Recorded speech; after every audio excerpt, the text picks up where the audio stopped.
Hey everyone, it's Tracy Malone from narcissistabusesupport.com. I am here today to talk to my estranged parents.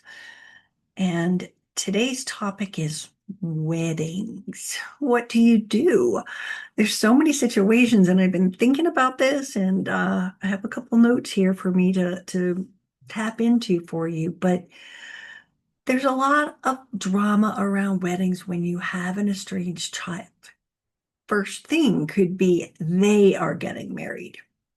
If you're even invited, you're going to have to walk on eggshells. You're going to have to be really mindful about even looking at your child's partner, because if you look wrong, you're going to be blamed. It's going to be further and make it worse. If you, you know, look too much, or it's insanity that anyone should have to be like clocking and seeing, am I doing it right for them? Are they going to get mad at me? Did I do this? Did I look at them wrong? Did I smile? Did I not smile enough? Right? That's the kind of leverage and the kind of treatment parents get if they are invited.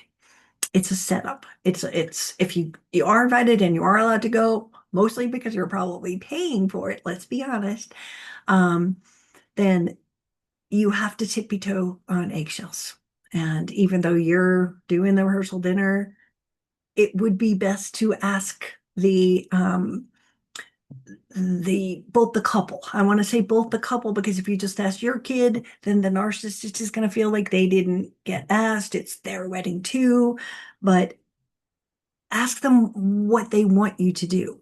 Don't just try to jump in and help with everything, because then they'll damned if you do, damned if you don't. You are too helpful. You thought you were doing this. You were butting in. Being helpful becomes your butting in or controlling it, by trying to get the guest seated or help in this way. It will be perceived and twisted the wrong way. So again, asking them what kind of help they would like. Would they like you to do this? Would they like you to do that? Would they like you to whatever? Just check with them.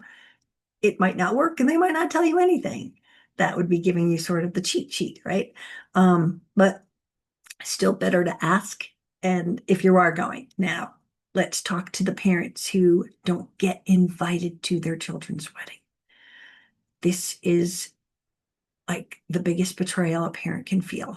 And I know having an estranged child is pretty big, but not being invited to your child's wedding is usually compounded by the fact that they invited all your friends, all your extended family, your siblings, your cousinettes, your nieces and nephews, your parents, their grandparents are invited, but you, and usually if the parents are excluded, so are the siblings.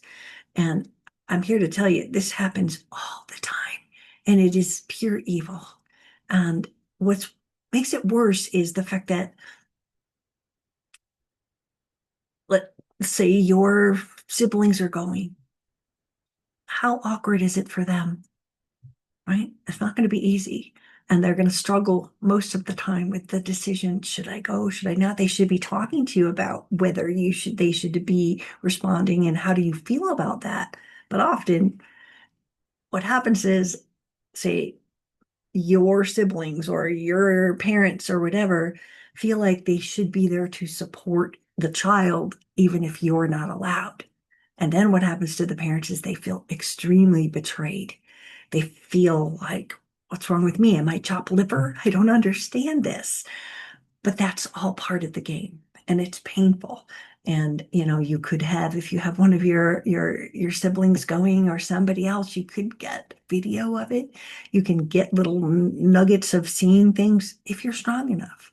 For most people, it's a very hard day, and seeing videos of the wedding would only make you feel worse. So take that with a grain of salt. Um, let's say one of your other children is getting married. And this happens a lot with having babies and all that too, like little sibling fights. But if your other sibling is getting married and the one with the narcissist has decided to go, Let's start there because it's going to be, we're going to talk about them not going too, right? But if they decide to go, you're not even talking to your child. And there they are at a wedding you're paying for, probably, and they're being rude to you. And they're just like, how do you explain that to other people? How do you explain that your other child is not sitting at the family table? How do you explain to people and the questions that are going to be like, they're not in the family photos, or will they be in the family photos, right?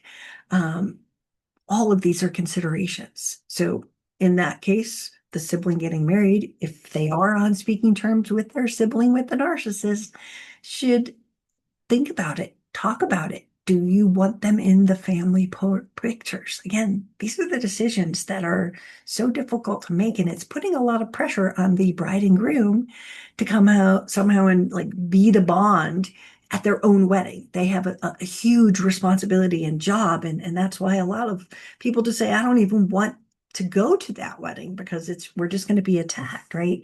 So if they come, they could make a scene.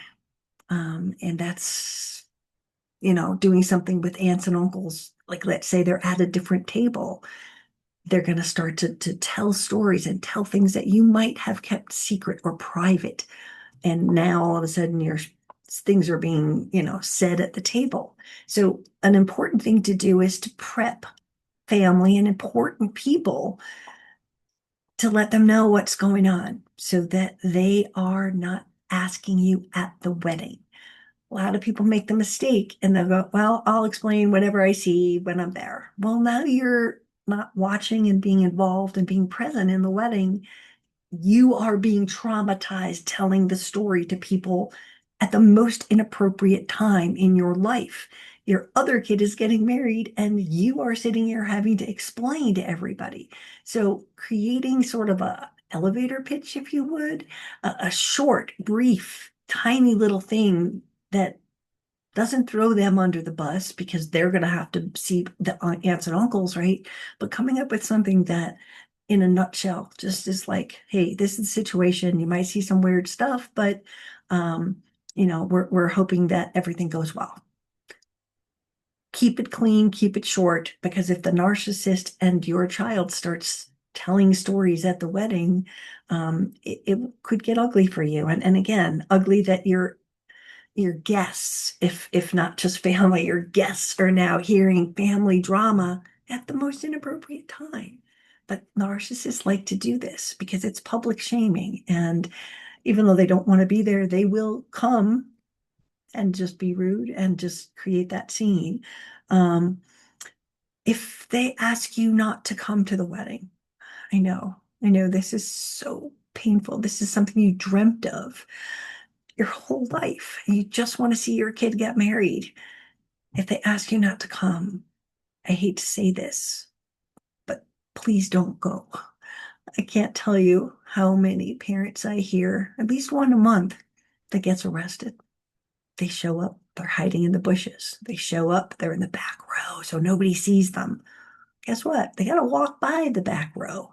And the bride coming in and walking past you, not going to be a good thing, right? It's going to create so much chaos if you don't get arrested, which would be a bad thing. But if you don't get arrested, trust me, you're sealing the coffin and cementing your faith because they specifically asked you not to. And this will be used, the narcissist will use this against your child until the day they die, that you didn't respect their boundary for their wedding day of all days. You ruined it. That's giving them like fodder for the next 30 years about how horrible you are, how selfish you are. You couldn't even just be without it. Wait till they have children. Karma's fun. But I want you guys to know that prep and think about who might be there. If it's the other side, the bride's family, and it's your son, who do you have to tell and who don't you want to tell? Protect your heart, but also try not to do any of this at the wedding. Be focused, be present, and do what you can to make the narcissist in this case feel like you care. just for that day. Like making it easier for them gives no ammunition that they can use against your child later. So that's what I got to say about weddings. I hope it helps. I know it's a horrible thing. So many parents, so much pain, so much trauma and chaos, and it's not pretty. And I'm sorry, but you have to either honor their boundaries if they say don't go, or plan for what you're going to do, what you're going to say. And it doesn't have to be, I'm going to explain the whole estrangement to people while I'm sitting here having a piece of cake. It means things are difficult right now. Another day, let's talk about it and walk away. Don't feel, because when you tell the story, you're like a story barfer, blah, blah, blah, and it gets out of hand. And what happens? You get anxiety, you get sadness, you start crying, whatever it is. Take care of yourself. This is Tracy Malone. Please visit my website, narcissistabusesupport.com. We've got a whole section in the blog for estranged parents that is going to help you understand what's going on. And then I'm going to be holding this up for a long time now. It isn't even out yet. Hoping to get the last copy this weekend, and I'm working on something else, so it'll be out soon. But Estranged by Lies, how narcissistic partners use power and control to destroy your family. You know what I'm talking about. This book's going to help you a lot. It's going to be on Amazon pretty soon, so keep looking, and I'll see you guys soon. Thank you.